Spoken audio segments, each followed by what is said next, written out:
As soon as The Way came out, it sort of climbed the iTunes chart because of my fans, and it was amazing that they got it to #1, which was so incredibly unexpected and wild.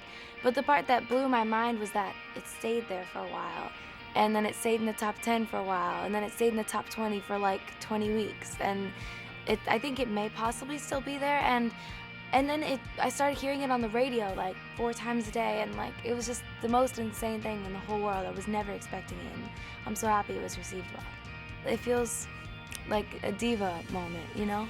Well, the thing that I love the most about Baby I, and the reason why I picked it as a second single, is because it just sounds so theatrical to me. It just feels so fun and glamorous and feel good, and I love that about it. The whole song is about not knowing what to say because you love somebody so much. Can't finish your sentences.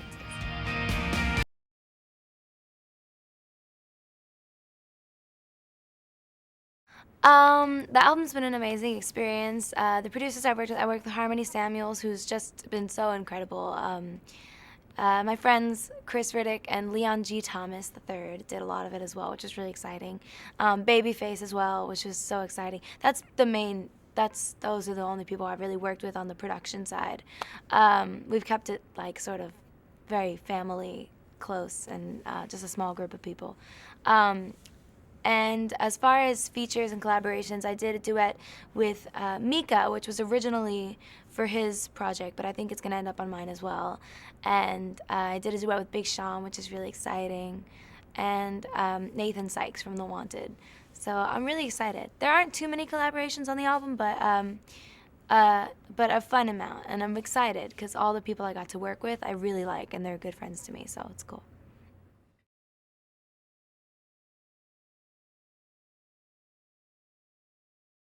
Well, the Listening Sessions tour is about introducing my fans to the album in a very intimate way. We're playing smaller venues, and they're not that small, but still, they were playing more intimate venues, and performing the entire album top to bottom for my fans. So the album won't be out yet, so it'll be our way of introducing them to the music and to the album, and I think it's a really fun way to do it. I like that because it feels more personal, and they'll get to see us performing it, so it'll help them understand it, and I don't know. It'll be exciting. I think it'll be a beautiful way to do it. Very excited.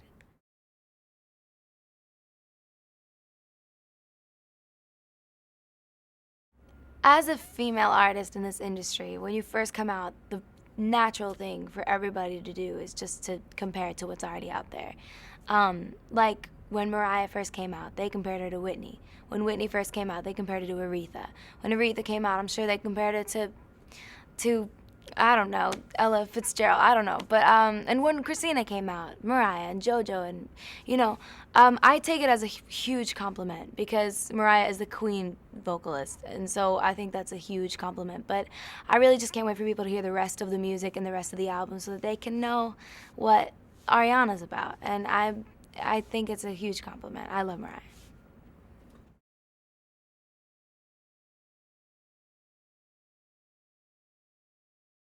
Well, the thing that I love the most about Baby I, and the reason why I picked it as a second single, is because it just sounds so theatrical to me. Like it sounds like a big, fun production, and like dancing, and like there's a modulation at the end, which of course sold me. But I don't know. I love it. Feels like Dreamgirls to me, and it just feels so fun and glamorous and feel good, and I love that about it. And I also got to sing a little more on it, which was really fun for me. And I don't know. I love it. It feels like a diva moment, you know? It says, but every time I try to say it, words, they only complicate it. So it's the whole song is about not knowing what to say because you love somebody so much. You can't finish your sentences.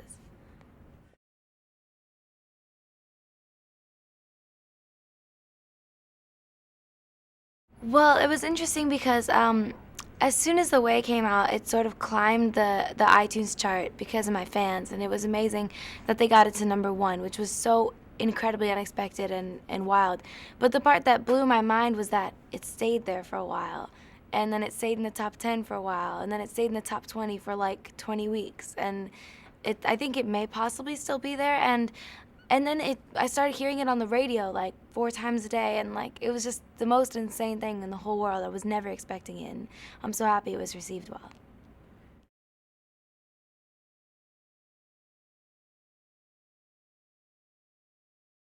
Well, Mika and I are signed to the same label, Republic Records, and I think what happened was he was like, "I want a female feature on this," and he had a rap on it before, and he rewrote it to be like a sing. I actually recorded a rap version of it because he like wanted me to do what was there originally, and he was like, "Let's do this a singing version." I was like, "Good." Thank God. Thank you, Mika. But yeah, we did the singing version, and it was fun because I got to help write some of the melodies, which was very exciting. And it just sort of fell into place. I don't really know how he found out about me or what happened, but could possibly be because we were signed to the same label. But when we were shooting the video, I was like, "Why me?" He was like, "'Cause I think you're really cool. I like your voice." And I was like, "Thank you," because I love his work, so it was cool.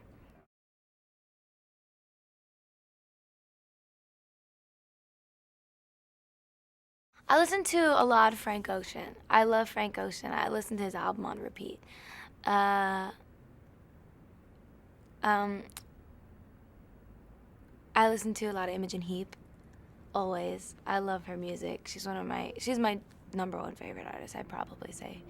Uh, India.Arie is another one of my favorites. My music is very weird. I listen to like top 40 and I listen to radio because I love it and I love what's on the radio at all times.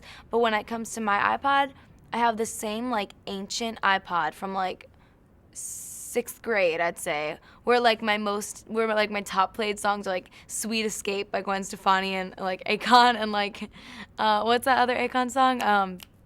Um, what is it?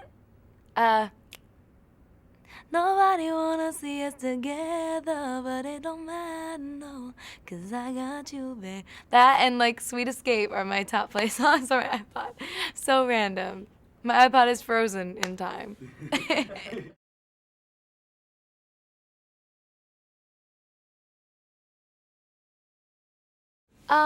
When I was younger, I grew up listening to uh, Whitney, Christina Aguilera, Destiny's Child, TLC, Brandy, Monica, Mariah, all the great divas of the 90s and everything, and NSYNC as well.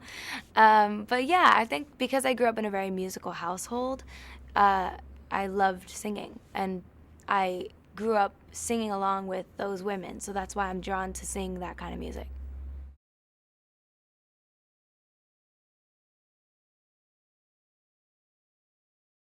Oh, I would love to do theater again. I love Broadway. I love musical theater. I would jump into a random 2-week run of Wicked at the Pasadena Playhouse in a heartbeat. Like I just love doing live theater. You don't even have to pay me.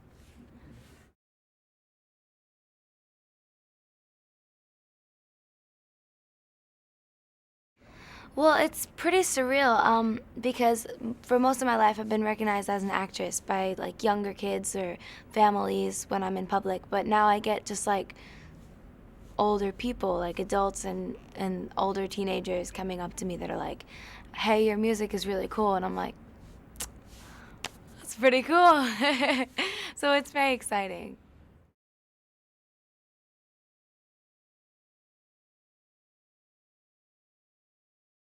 I don't know. I don't know. I would probably die. Cause for me, like, it wouldn't even be about like winning. You know what I mean? I wouldn't want to like, I wouldn't like, I don't know. I wouldn't be like disappointed if I didn't get it. I don't know. I would just be like, probably pee a little bit. I found out I'd probably pee my pants. No, I don't know. I don't know. It would be insane. Music is my life. It would be the ultimate compliment.